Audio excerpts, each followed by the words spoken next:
Naša planéta vyhorí do tla, pohltí ju tma, padne po nás, hasnú sa svetla. Prichádza koniec sveta, apokalypsa nastáva. Spojených štátov na námeste horí zastava, ktorá zastáva americký spôsob života. McDonald jedla, bežná radová robota.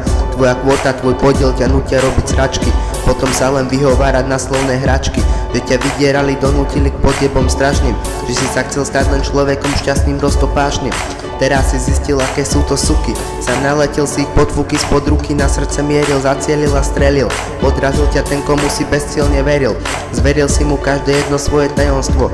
Bolo medzi vami niečo ako pokrvné bratstvo. Vaše kamarátstvo nemalo konca kraja. Všetko o sebe ste vedeli len vy dvaja. Už nechcel som len počúvať a byť na jednej lodi.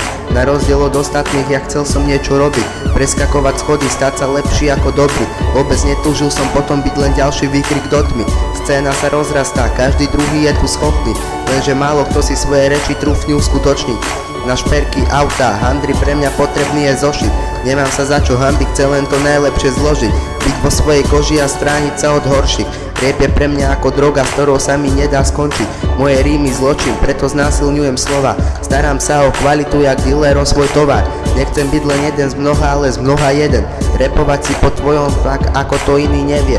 Preto vládnem ako prener, preto trhám ako terier. Ak sa ti to nepáči, jebať na to a nerieš. Na vás ťah vám už ostali iba spomienky, vašim známym ostali o konci len domienky.